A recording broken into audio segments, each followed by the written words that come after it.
Snacks खाना सबको पसंद होता है और शाम होते ही चाय के साथ कुछ चटपटा और क्रिस्पी स्नैक्स अगर वो घर का बना हुआ हो तो बात ही कुछ अलग हो जाती है।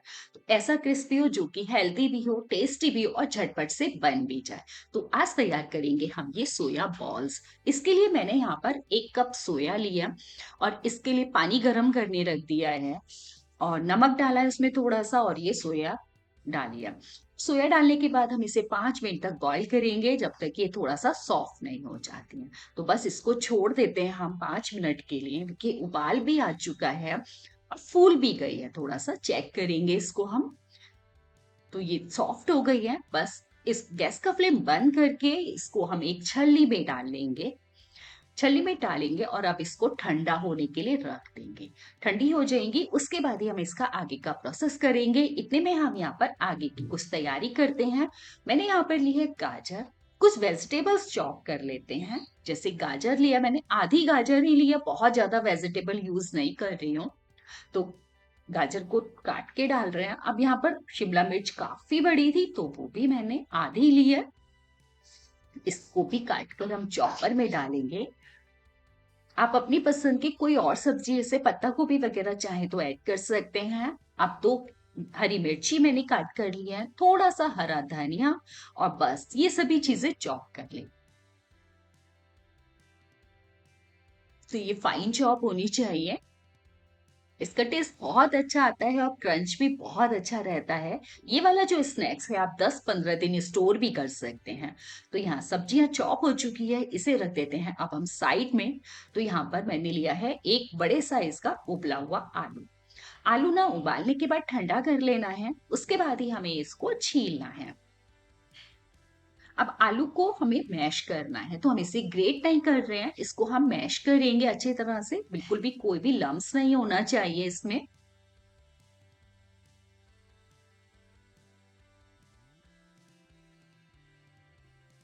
अब आलू हमने अच्छे से मैश कर लिया है, देखिए बिल्कुल यहाँ पर मैशर से।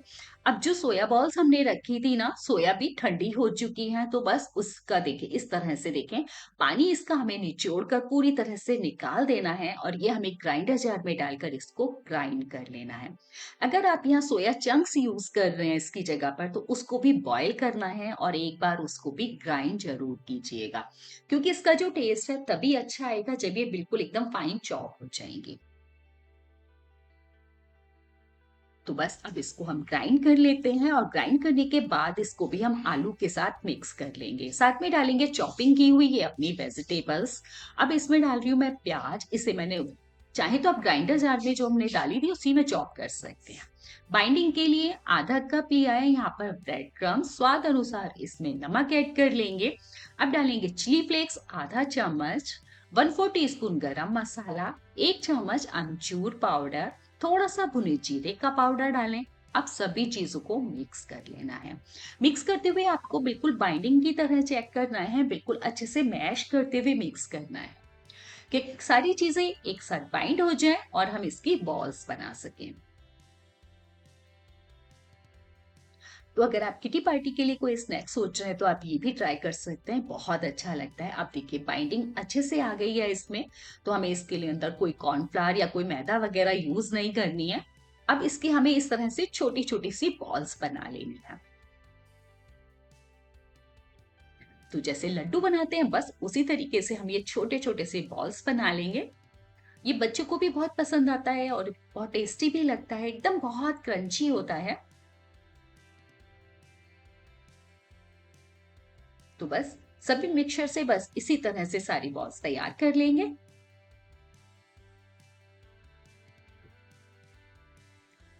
बॉल्स तो हमने यहाँ पर तैयार कर लिए हैं। अब बारी है इसको क्रंची बनाने की। तो मैंने एक मिक्सिंग बोल में लिया है 2 बड़े चम्मच कॉर्नफ्लावर, 1 बड़ा चम्मच चावल का आटा, थोड़ा सा इसमें नमक और थोड़ा सा रेड चिली पाउडर। मैंने Kashmiri red chilli powder use किया है और बस पानी डालकर इसकी थिक सी स्लैरी बनाएंगे। इसको बहुत पतला नहीं रखना है। अब देखिए स्लैरी यहाँ पर तैयार हो गई है। इसको ना मैं एक छोटे बोल में ट्रांसफर कर देती हूँ ताकि हम उसमें बॉल्स को इजीली डिप कर सकें। तो ये हमारी स्लैरी तैयार हो गई है। ब्रेड क्रम्स भी लिए हैं मैंने यहाँ पर, और अब जो ये बॉल्स तैयार की थी उसको स्लैरी में अच्छे से डिप करेंगे और इसे उठाकर इस तरह से ब्रेड क्रम्स में कोट कर देंगे। इसकी हमें डबल कोटिंग करनी है ताकि ये एक्स्ट्रा क्रंची बन जाए और जब हम इसे ऑयल में फ्राई करें तो फटे भी नहीं। तो बस इस तरह से इसको रोल कर ले बहुत अच्छे से। ब्रेड क्रम्स में कोट करने के बाद एक बार फिर से हम इस स्लैरी में डिप करेंगे।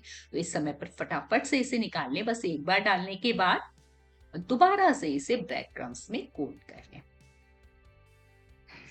तो एकदम से बहुत क्रंची बॉल्स तैयार होंगी जिसकी आवाज मैं आपको पहले सुना ही चुकी हूँ। देखिए इस तरह से हम सभी बॉल्स तैयार कर लेंगे। अच्छा, ये जो बॉल्स हमने बनाई हैं, जब हम इसे कोट कर रहे हैं अच्छे से, उसके बाद आप चाहें तो तुरंत से इसे फ्राई कर सकते हैं या फिर आप इसे फ्रीजर में स्टोर कर सकते हैं। जब भी आपका मन करे आप इसे डीप फ्राई कीजिए या फिर आप इसे एयर फ्रायर में भी फ्राई कर सकते हैं। तो बस इसी तरीके से हम यहाँ पर सारी बॉल्स तैयार कर लेंगे।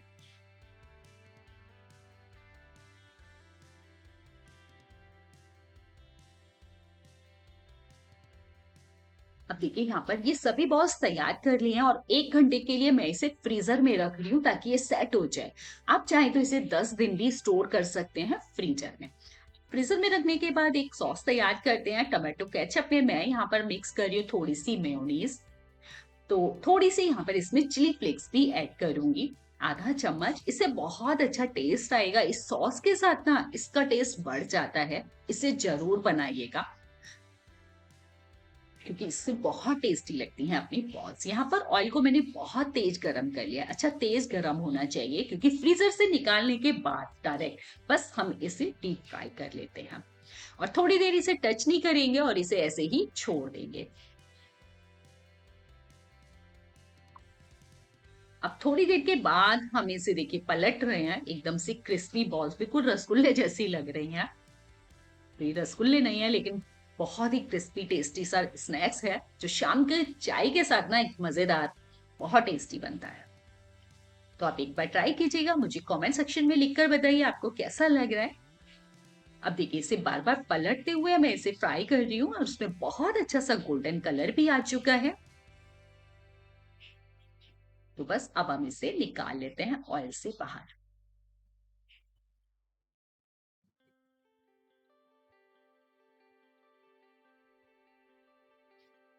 तो देखिए कितनी क्रंची लग रही है ना देखने में ही। ऐसा क्रंची स्नैक्स तो सभी का खाने का मन करता है।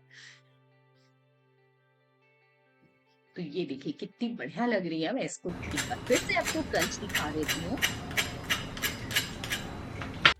और कितना अंदर से सॉफ्ट बाहर से क्रंची और गर्मा गर्म। इस सॉस के साथ इसका स्वाद बहुत ही बढ़िया आता है। तो आप इस रेसिपी को एक बार जरूर ट्राई कीजिएगा। बहुत ही टेस्टी भी है और बनाना भी बहुत आसान है। घर पर बना हुआ सभी स्नैक्स बहुत अच्छा लगता है, बिल्कुल मार्केट वाला टेस्ट आता है। तो चलिए मिलते हैं फिर एक नई रेसिपी के साथ। Take care, bye bye.